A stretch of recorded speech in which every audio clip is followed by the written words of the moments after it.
YouTube. This is Perrin Lovett, PerrinLovett.me, and Freedom Prepper.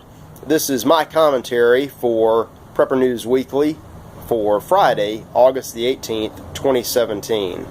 I've got some really interesting news links of different kinds down below.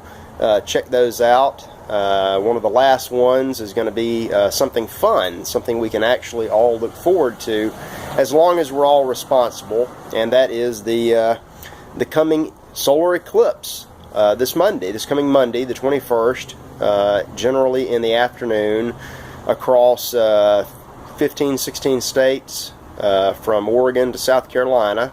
You're going to be able to see a total eclipse of the sun, and most of the country, even if you're outside the pretty narrow band for the eclipse, you'll still be able to see quite a show up there. So enjoy it for what it is, and take your minds off of things like the big story that just won't go away this week, the aftermath of the Charlottesville, Virginia race riots, and the reaction to President Trump's response.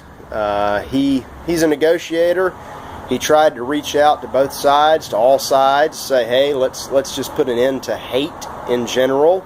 There's hate on both sides, left and right, good and bad. Let's just stop it all. Well, that wasn't nearly good enough.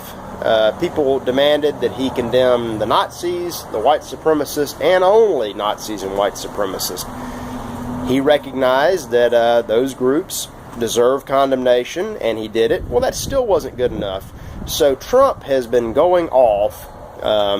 He reaches out to people, tries to find common ground.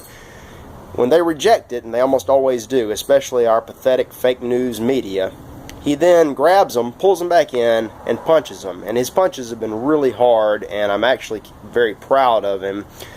He's noted that when does it stop? You want to take down Robert E. Lee's statue? Fine. Well, what about Thomas Jefferson? What about George Washington? Where does it stop? And today he tweeted that this is actually Thursday, I'm recording this. He's tweeted that we're just destroying our culture, and those that do not remember or study history are doomed to repeat it. A little recent history, it wasn't that long ago, maybe a year, 2, 3 back, there were some Christians, fundamentalist Christians, I don't know, they could have been Catholics, Baptists, Pentecostals, I don't know. But they were very true to their faith, and a homosexual couple came in to the bakery and asked for a wedding cake, and they said, no, we disagree, and we're not going to bake the cake. It's a private business, or so they thought, and they thought they had the freedom to associate or disassociate with whoever they chose. And they were condemned, lynched in the media, fined, and threatened, I think, with jail time. So that was yesterday. Today, might we ask Google or Facebook or some of these big social media giants that are banning neo-Nazi sites, might we put them under the same light? Hey, you're a private company, you think that neo-Nazism is bad, you want to dissociate with it, and you ban it. You're free to do that, or so you think.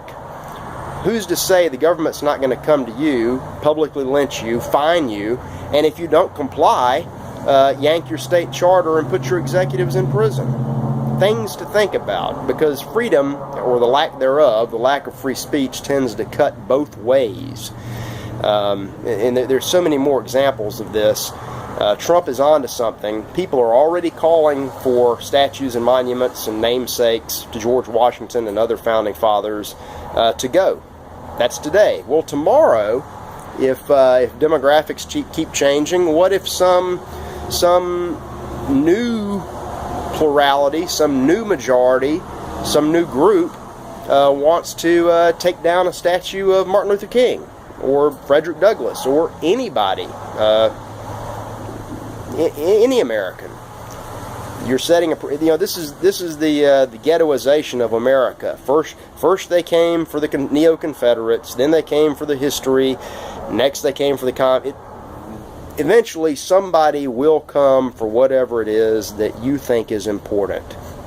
And that's that's the sad reality. It's what we're facing. Even sadder are all the different people that keep showing up at events like Charlottesville.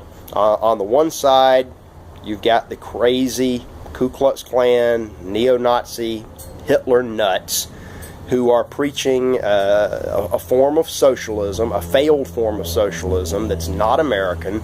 It was German. It almost completely destroyed Germany. It was a fraud when it was put forth, and yet they think it's great. They're crazy. On the other side, you've got people marching under an outright communist banner, the Antifa. They use a flag or a set of flags that were carried or put up at the Third International Communist Congress, another failed ideology of the past that got millions and millions of people killed. Leftists with no point other than to disrupt. These two sides get together, they clash.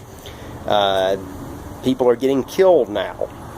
For us, the sane, that's why it is so important to stay away from these crazy riots. You may have a valid concern, you may want to protest injustice, but these events simply are not safe. Do yourself a favor and stay away. And I've had several videos this week about what to do if you happen to find yourself in a mob scene. There are ways you can get out, but the best way is just to avoid it and maybe do some thinking and some praying for our collective future as a country. We got all of these people right now that want to refight the Civil War that was over and done 150 years ago. Maybe they should concentrate their energy on preventing a new civil war, which appears to be forming all around us. That's enough of that. I want everybody to get out Monday afternoon, whatever time NASA says is appropriate for your area, and enjoy whatever you can see up in the sky with the eclipse. Take a look at the links below, and do have a great weekend. Hopefully this one will be a lot less newsworthy and a lot more peaceful and a lot saner. God bless everyone, and have a great Friday, great Saturday, and a great rest of the week.